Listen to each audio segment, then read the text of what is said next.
Imagina a seguinte cena. Uma roda de conversa, sabe, super animada. Alguém conta uma história, faz um comentário que acha super pertinente e do nada silêncio. Nossa, o famoso vácuo. Exato, o vácuo total.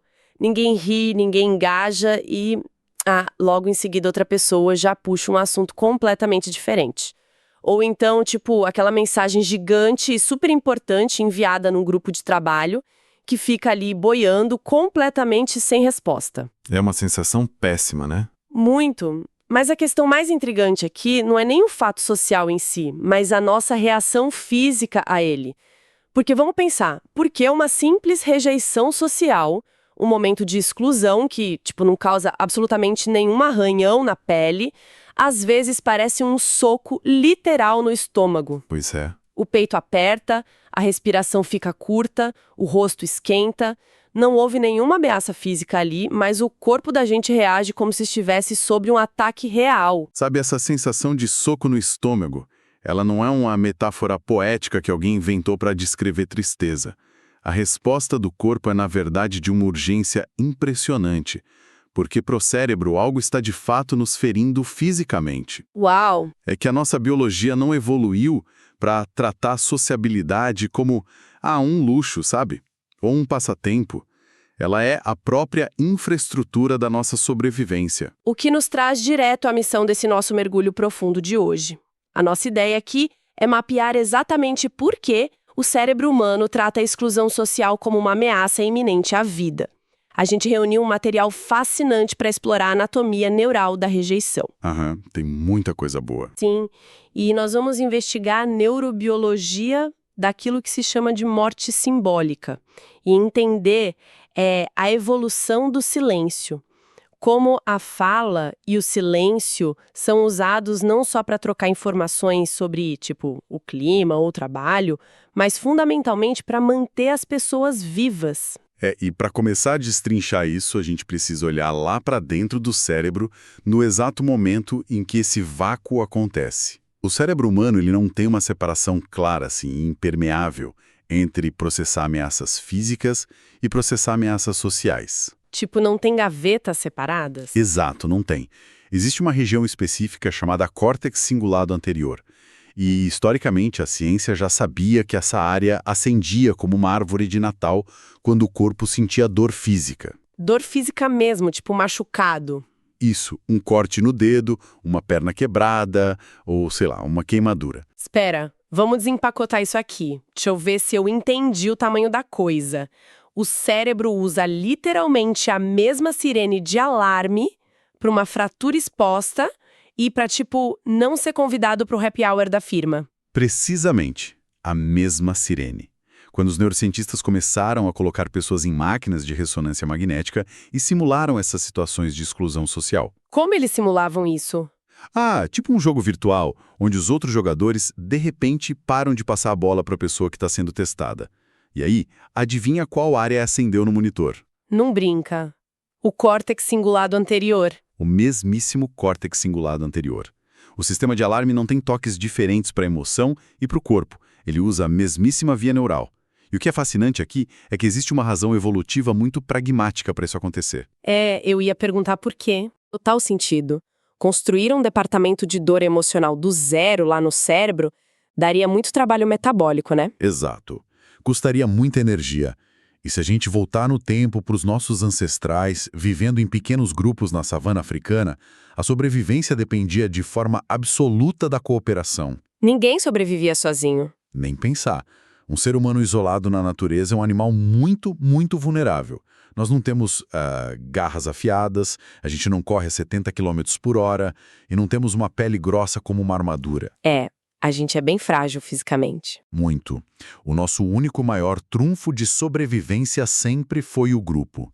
Então, o isolamento significava não ter quem ajudasse a caçar, não ter quem ficasse de vigia durante a noite, ou seja, ser expulso da tribo era uma sentença de morte real e super rápida. Entendi. A biologia precisava, então, de um mecanismo que garantisse que o indivíduo fizesse, sei lá, qualquer negócio para não ser deixado para trás. E qual é o sistema mais persuasivo que a natureza tem para nos forçar a mudar um comportamento imediatamente? A dor. A dor, claro. Se a pessoa encosta a mão no fogo, a dor física força a retirada imediata da mão, sem nem pensar. A evolução, então, cooptou essa mesma infraestrutura de dor física para o perigo social. Caramba. Quando ocorre uma ridicularização, quando o grupo começa a ignorar um indivíduo, o cérebro dispara a dor para forçar uma correção de rota na hora. O corpo está usando esse desconforto extremo como um chicote interno, tipo, mude de atitude, preste atenção, recupere o seu lugar no grupo, senão nós vamos morrer. Nossa, olhando por esse ângulo, a dor emocional de não pertencer, ela não é uma fraqueza de caráter, né? Ou um excesso de sensibilidade, como o pessoal costuma falar. De jeito nenhum. É simplesmente o sistema nervoso fazendo o trabalho dele com perfeição. É o alarme de incêndio tocando porque ele detectou fumaça, basicamente. Mas, peraí, isso esbarra numa contradição bem óbvia pra mim. Qual? A gente não vive mais na savana. Tipo, as casas hoje têm trancas nas portas, a comida tá lá empacotada no supermercado. Parece meio que um erro de programação da evolução continuar rodando esse software antigo hoje em dia. Parece mesmo. Então, por que o cérebro de um humano moderno, no meio do século XXI, ainda sofre uma crise de sobrevivência brutal só por, digamos, ser criticado na internet, se não tem predador nenhum lá fora querendo devorar a gente? Pois é, essa contradição parece real se a gente olhar apenas para o ambiente físico. Mas a questão é que a aprovação social está mas tão profundamente enraizada no nosso sistema nervoso, que a própria definição de existir para o cérebro humano é existir para os outros. Nossa, forte isso. E é o que a literatura científica costuma chamar de morte simbólica ou morte subjetiva. A evolução biológica é um processo lentíssimo, sabe? Leva centenas de milhares de anos. Aham. A nossa sociedade moderna mudou radicalmente nos últimos 2 ou 3 séculos, mas o nosso hardware neurológico ainda é essencialmente paleolítico. Calma, morte simbólica é um termo muito pesado. O cérebro realmente acha que o indivíduo tá, tipo, deixando de existir só porque o reconhecimento sumiu? É exatamente isso. Para o cérebro, a continuidade do eu depende da rede social ao redor.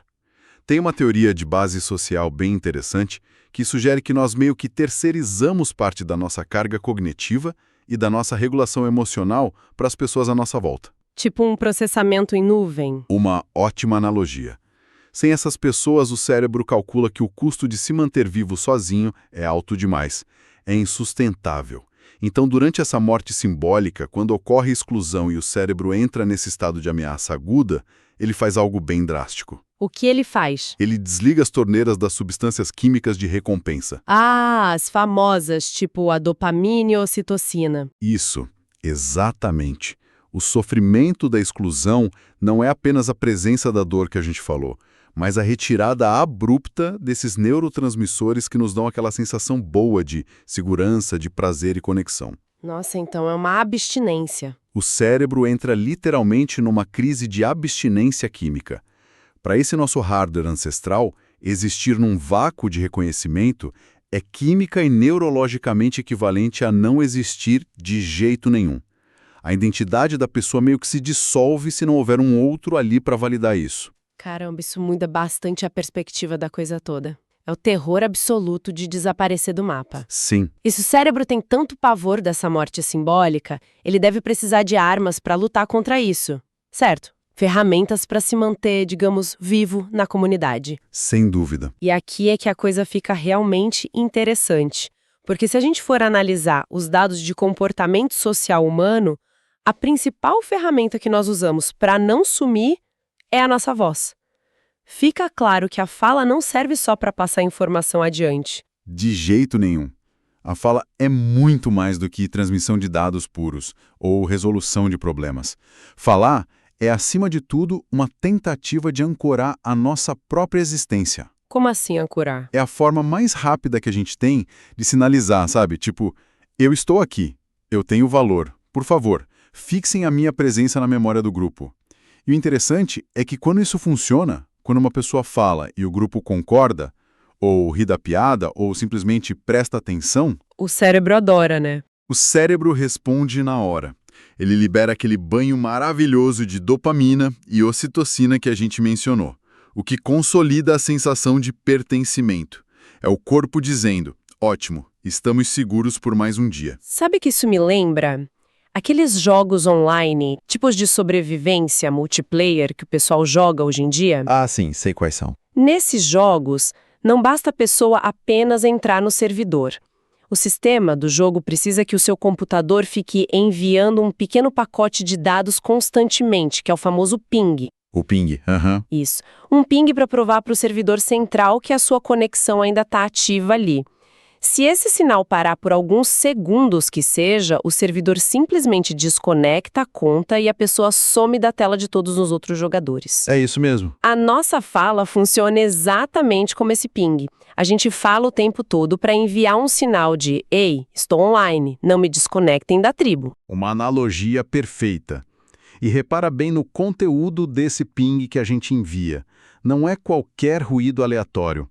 A comunicação é uma sinalização de valor adaptativo. Valor adaptativo. A gente usa as palavras para demonstrar nossa utilidade para o grupo. Uma pessoa tenta mostrar que é inteligente quando resolve um problema em voz alta, ou que tem sensibilidade quando consola alguém que está triste, ou até mesmo que está alinhada moralmente reclamando exatamente das mesmas coisas que o grupo todo reclama. Aquela fofoca unificadora, né? Bem isso. Demonstrar esses valores aumenta a segurança porque a mensagem oculta por trás das palavras é sempre mantenham esse indivíduo aqui por perto. Ele é útil e inofensivo. Nossa, e olha, isso explicaria perfeitamente aquele comportamento que a gente vê o tempo todo por aí.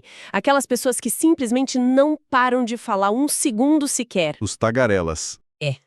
Mesmo quando a pessoa não tem absolutamente nada a acrescentar na conversa, ela continua lá, jogando palavras no ar. Chega a ser quase desesperador de assistir às vezes, sabe? Sim, e dá para entender o porquê. Bom, isso acaba levantando uma questão bem importante. Existe uma diferença monumental entre compartilhar uma informação vital de fato e usar a fala de forma compulsiva para tentar regular o próprio desespero. Desespero de sumir. Exato. Nessas situações de tagarela extrema, muitas vezes, a pessoa não está querendo dialogar com você. Ela está só tentando evitar aquela sensação aterradora de desaparecimento social que a gente falou. É o cérebro em puro pânico. Nossa, coitada da pessoa. Se a rudimentar, que é baseada puramente no medo do vácuo. Mas peraí, isso gera um paradoxo gigantesco na minha cabeça agora. Vamos lá. Se falar garante a nossa existência simbólica, se a fala traz a dopamina e evita que a gente seja desconectado desse servidor da sociedade, por que a gente passa tanto tempo em silêncio? O silêncio não seria o equivalente a puxar o cabo da internet e desaparecer de propósito? É uma ótima pergunta. Porque, tem muitas situações sociais onde deliberadamente a gente escolhe desligar o microfone e não falar absolutamente nada, a gente se esconde. Esse é o grande paradoxo mesmo. Mas a chave para entender isso é perceber que o silêncio não é um monolito, sabe? Ele não é apenas a ausência da fala, o nada. Nas dinâmicas sociais, o silêncio atua muitas vezes como uma estratégia regulatória avançada. É um escudo? Sim! Pense bem, a exposição através da fala traz sim aquele potencial enorme de recompensa, mas ela traz riscos proporcionais. Ah, claro. Falar bobagem. Falar demais, falar a coisa errada na hora errada, ou demonstrar alguma incompetência. Tudo isso pode expor vulnerabilidades muito críticas da pessoa. Pode gerar atritos, causar humilhações e, no limite, resultar em punições ou até na expulsão do grupo. Então o cérebro tem que resolver uma equação constante o tempo todo. De um lado, o risco de ficar quieto e sumir aos poucos na invisibilidade. Mas do outro lado, o risco de abrir a boca, falar uma grande bobagem e ser expulso ativamente da tribo. Exatamente isso, e é bem aqui que a neurociência contemporânea introduz a teoria do cérebro preditivo para explicar como nós fazemos essa escolha do dia a dia. A ideia tradicional antigamente era de que o cérebro apenas reagia aos estímulos que chegavam até ele de fora. Batia e voltava. Isso. Só que a teoria do cérebro preditivo vira isso de cabeça para baixo. Ela propõe que o organismo é, na verdade, uma máquina de antecipação. O cérebro está o tempo inteiro, a cada milissegundo, tentando prever o que vai acontecer a seguir com base em todas as nossas experiências passadas. Tipo um jogador de xadrez. Exato. Como um jogador de xadrez que tenta calcular, sei lá, 3 ou 4 jogadas à frente para não tomar um checkmate. Então, digamos, antes da gente entrar numa sala cheia de pessoas desconhecidas numa festa, o cérebro já está rodando simulações de como a gente vai ser recebido lá dentro. Sim, o tempo todo. Ele avalia o ambiente rápido, lê as expressões faciais de quem já está lá, o tom de voz geral do lugar e calcula. Tipo, se eu contar aquela piada agora, a previsão é de risadas ou de um baita constrangimento? Entendi. E se a resposta for constrangimento? Se a previsão apontar para um alto risco de conflito ou ridicularização, o cérebro preditivo aciona o silêncio como uma medida de proteção imediata. A pessoa se recolhe não porque ela quer sumir e não existir, mas porque ela calculou que ficar invisível temporariamente é muito mais seguro do que ser um alvo visível de rejeição. Deixa eu ver se eu consolidei isso direito na cabeça. É preciso separar duas coisas que por fora parecem iguais, mas por dentro são completamente opostas. Pode falar. O silêncio protetor, pelo que você está dizendo, é uma escolha ativa, né? Um cálculo do nosso cérebro preditivo para evitar a confusão e manter os nossos vínculos seguros ali a longo prazo. Já a exclusão social é passiva, é quando a gente tenta criar o vínculo, tenta falar e o grupo nos rejeita, deixa no vácuo, e isso soa aquele alarme de dor física no peito. Perfeito. Seria a diferença entre se esconder atrás de um arbusto de propósito para um predador não te ver, contra ser deixado para trás pela sua própria tribo que está correndo fugindo de algo. Uma imagem muito clara, é bem por aí. Nos dois casos, a pessoa tá lá, sozinha e quieta no meio do mato, mas a primeira atitude garante a sobrevivência dela e a segunda é basicamente a morte. É o exemplo perfeito mesmo. O controle sobre a situação é o que dita se a nossa neuroquímica vai liberar a tranquilidade de estar seguro e escondidinho no esconderijo, ou o pânico total da morte simbólica de ter sido abandonado pelo grupo. Faz todo sentido.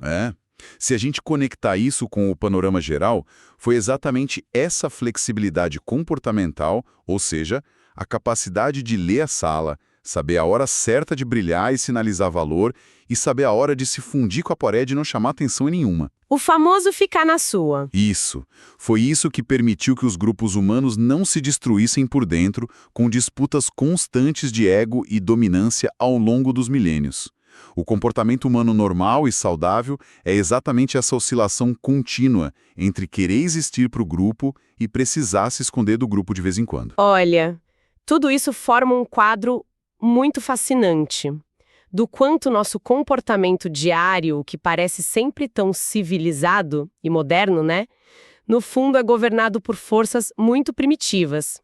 Fica muito evidente para mim que falar e silenciar definitivamente não são inimigos. Eles não são conceitos opostos em guerra. Não são mesmo. Eles são, na verdade, duas alavancas do mesmíssimo painel de controle biológico que o nosso cérebro utiliza para navegar pela sociedade. De um lado, a pessoa puxa a alavanca da fala, lançando lá o seu ping para o servidor, para lutar contra aquele terror de desaparecer na invisibilidade e sofrer a morte simbólica.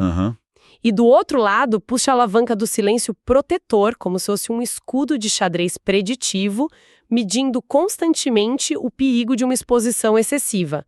É meio que uma matemática invisível processada em frações de segundo, sustentada por aquela velha infraestrutura da dor. Cada interação ali na fila da padaria, cada festa de família, obedece rigorosamente a essa mesma matemática.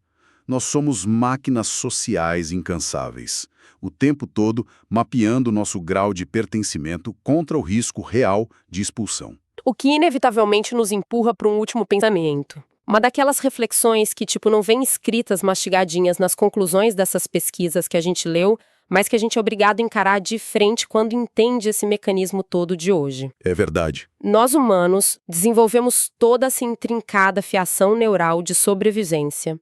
O alarme da dor física lá no cérebro para exclusão, o desespero paralisante da morte simbólica, a necessidade de pingar a nossa existência o tempo todo, e como a gente discutiu aqui, tudo isso evoluiu por milhares de anos para lidar com pequenas tribos de caçadores e coletores. Sim, grupinhos muito pequenos. Comunidades minúsculas onde Se alguém conhecesse 150 pessoas na vida inteira, já era muita gente, e todo mundo dependia de todo mundo para comida física e para regulação emocional. A grande pergunta é: o que acontece com esse delicadíssimo alarme de dor biológica quando a tribo não é mais a aldeia local e sim o planeta Terra inteiro conectado através da internet? Uma excelente questão. O que acontece com esse nosso hardware paleolítico quando o risco de ser expulso, de ser cancelado ou exposto globalmente, ou então o pânico oposto de ser completamente invisível no meio de 8 bilhões de pessoas, quando tudo isso ocorre 24 horas por dia a cada nova atualização no feed do celular? É uma carga para a qual o cérebro preditivo simplesmente não foi calibrado originalmente na natureza. Fica então essa reflexão imensa para quem acompanhou a gente hoje explorar e pensar bastante a respeito. Olá, sejam muito bem-vindos. Hoje a gente vai desvendar um mistério neurobiológico que, honestamente, é de cair o queixo. Vamos explorar por que as nossas vidas sociais estão, literal e fisicamente, amarradas aos nossos instintos mais antigos de sobrevivência. É loucura pensar que a forma como a gente conversa no dia a dia foi moldada por questões puramente de vida ou morte dos nossos ancestrais, né? Então vamos nessa entender exatamente como e por que o nosso cérebro coloca as conexões humanas acima de quase qualquer outra coisa. Por que a rejeição social dói fisicamente? Esse é o nosso ponto de partida. E olha, é um dos maiores paradoxos da neurobiologia moderna. Todo mundo aqui sabe que ser excluído ou virar motivo de piada gera um desconforto gigante.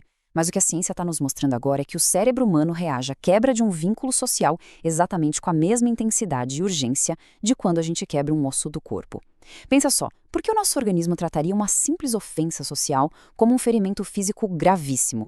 Certo, vamos mergulhar nisso. Acontece que o nosso cérebro, por incrível que pareça, não faz uma distinção completa entre ameaças físicas e ameaças sociais.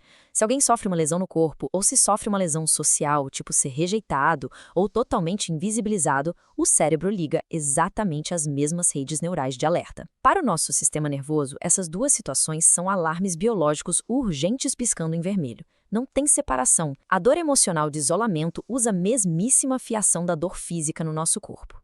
E para entender essa ligação tão intensa que o nosso sistema nervoso desenvolveu, a gente precisa dar uma olhada no nosso passado. Seção 1. Evolução e sobrevivência. E a necessidade ancestral de pertencer. Lá atrás, na era ancestral, não existia essa história de sobreviver sozinho. A sobrevivência dependia 100% da cooperação em bando. O grupo era o que garantia comida e proteção. Ou seja, naquela época, ficar isolado era uma sentença literal de morte. E com o passar dos milênios evolutivos, os nossos mecanismos de aprovação social, a vergonha e a busca por reconhecimento foram sendo costurados na base do nosso sistema nervoso. O resultado é que chegamos aos dias de hoje com o cérebro modernão que, no fundo, continua processando a exclusão usando aqueles mesmos alarmes de sobrevivência das cavernas. Para nossa biologia, pertencer é o escudo supremo. E é justamente essa herança biológica pesada que nos leva à nossa seção 2. A morte simbólica, que é tratada como uma verdadeira emergência biológica pelo corpo. Mas o que seria essa morte simbólica? Basicamente, é uma morte subjetiva. Fisicamente, o corpo da pessoa está ali, perfeitamente a salvo. Só que a identidade, o reconhecimento e a sensação de que o eu continua existindo dentro daquele grupo, isso sim sofre uma ameaça crítica. O nosso organismo não interpreta a perda de reconhecimento como uma simples tristeza, de jeito nenhum. Ele lê esse evento como uma crise literal de sobrevivência. A nossa identidade precisa existir nos olhos dos outros para continuar vivendo internamente. E na hora que essa ameaça de exclusão bate à porta, os alarmes no cérebro são ensurdecedores. Olha a reação em cadeia. Primeiro, as redes de dor física disparam. Na sequência, um alarme biológico urgente é acionado, sinalizando uma ameaça direta à nossa identidade. Todo esse sofrimento biológico tem um único objetivo: forçar uma correção comportamental imediata. O cérebro está literalmente obrigando a pessoa a agir, mudar de postura e reconquistar rápido o espaço dela no grupo. Tem uma frase baseada nas pesquisas que resume isso de um jeito avassalador. Escuta só. O cérebro utiliza sua infraestrutura neural de dor e perigo para sinalizar que o indivíduo está perdendo sua existência simbólica. É forte, né? Ser deixado de lado é tratado como uma emergência máxima, processada pelos radares mais primitivos que a gente tem para se manter vivo. E isso ilustra brilhantemente como esses alarmes antigos ditam a forma como a gente se comunica hoje em dia. Vamos para a seção 3, fala e silêncio, e o paradoxo comportamental. A gente costuma achar que falar e ficar calado são coisas totalmente opostas, certo? Mas não são. Na verdade, são duas faces da mesma moeda regulatória. Falar é uma busca por existência simbólica. Quando alguém é ouvido, o cérebro liga circuitos de recompensa, soltando dopamina e ocitocina. A pessoa ganha reconhecimento. Por outro lado, o silenciar não é apenas não falar. Ele age como um verdadeiro escudo de autopreservação. A gente esconde as vulnerabilidades para evitar um conflito ou não correr o risco de ser expulso do grupo. E isso cria um paradoxo que é absolutamente fascinante.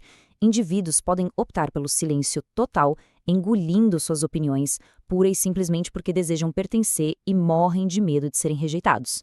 E o contrário também rola. Alguém pode falar de um jeito frenético, compulsivo, não porque tem algo incrível a dizer, mas como uma tentativa desesperada de evitar o apagamento social. A dor da exclusão é o que dita os dois comportamentos. Para gerenciar todo esse cabo de guerra, o nosso organismo precisa estar sempre um passo à frente. Entramos na seção 4, o cérebro preditivo e o constante ato de equilíbrio. Esse nosso cérebro preditivo opera em 3 passos. Primeiro, ele busca o tempo todo antecipar riscos relacionais no ambiente, lendo as reações de todo mundo ao redor. Segundo, baseado nessa leitura, ele faz a pessoa oscilar de forma bem estratégica entre se expor, que é a fala, e se retrair, que é o silêncio protetor. E o terceiro passo, o objetivo final disso tudo, é conseguir manter estabilidade relacional e a integração no grupo. É um baita malabarismo social subconsciente acontecendo a cada instante. Então, o ponto crucial aqui é sacar como o cérebro pesa as ameaças na prática. Se o risco for desaparecer dentro do grupo porque a pessoa está meio invisível, a estratégia regulatória ativada vai ser a fala, buscar reconhecimento. Mas se o risco bater do outro lado e for ser expulso do grupo por ter falado demais ou criado conflito, a resposta na mesma hora vai ser o silêncio, agindo como proteção. O cérebro faz de tudo para a gente não sumir por falta de exposição, nem ser banido por exposição em excesso. Apenas 2 riscos ancestrais, o medo de desaparecer e o medo de ser expulso.